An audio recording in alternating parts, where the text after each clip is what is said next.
का र? आज काय न खाता पिता झोपणार होय? आणि कवा आलास? ते कवा चालू आहे? जमत नसेल तर खोटं बोलू नये माणसानं. आणि तुला तर नाहीच जमणार. घे दूध पिऊन घे.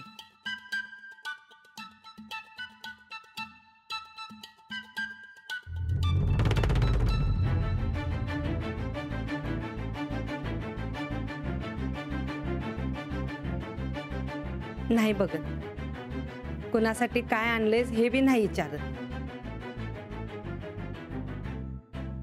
फक्त जे आणलेस ते जपून ठेव. तुला गमवायची सवय आहे म्हणून म्हटलं.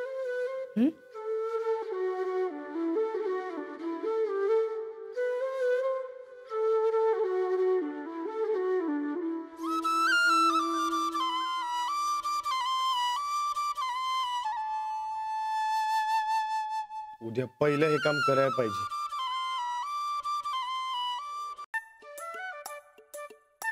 पाठ थंड राहू दे, पोट थंड राहू दे, तुम्हा समद्यासनी उदंड आयुष्य लाभू दे. पोट थंड राहू दे, पाठ थंड राहू दे, घरच्या धन्याला उदंड आयुष्य लाभू दे.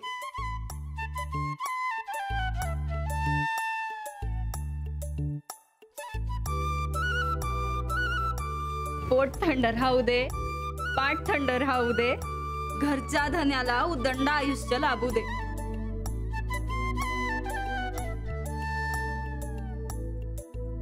पाठ थंड राहू दे, पोट थंड राहू दे, तुम्हा समद्यासनी उदंड आयुष्य लाभू दे.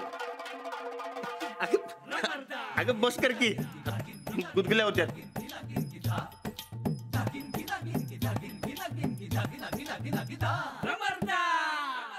मी जातो आंघोळीला. अरे थांब की, म्या घालते ना 4 तांब्या.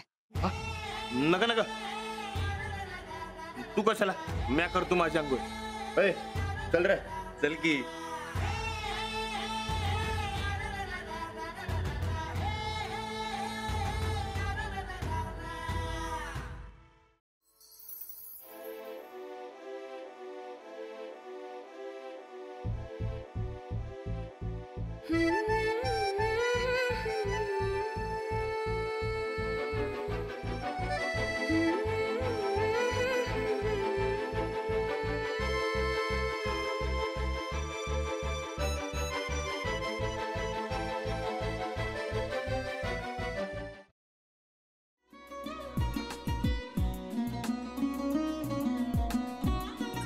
लावू का? हो. असाच लावू ना?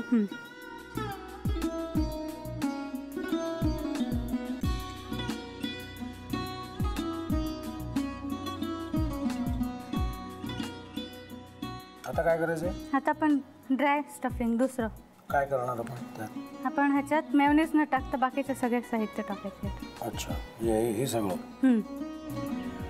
ऋतू, माझा तर विश्वासच बसत नाहीये. म्हणजे अगं बहिणी आमचं लग्न व्हावं म्हणून किती प्रयत्न करत होती आणि ते सगळं करताना की शिवच्या आम्हाला माहिती पुरवते. नाही, मला नाही वाटत. गौरी खूप चांगली आहेस म्हणून तुला सगळं जगत चांगलं दिसतं. पण शिव उगाच बोलला असेल का? त्याच्यावर विश्वास नाहीये का तुझा? शिववर पूर्ण विश्वास आहे मी तुम्हाला. पण तो आता हे जे काही करतोय ना, म्हणजे निशा बहिणी समोर त्या राधिका सोबत फिरण्याचं नाटक वगैरे, ते त्याचा काही उपयोग होणार नाहीये. अगं असं कसं म्हणतो? अगं नीलिमा, जतीन भाईंचा कॉल आहे. हो माहितीये. रिसीव कर ना. अगं बघ, कट झाला. आता तू रिसीव केला नाहीस म्हणून ते मला करतील. अब पुन्हा आला बघ. घे बघू.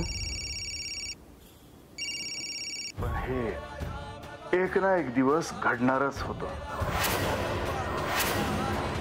आता मला कळलं तुम्ही 2 दिवस झाले काय सांगत होता ते. बनू हे संकेत असतात आणि हे ठरवून येत नसतात. बाहेर तुमची वाट बघते.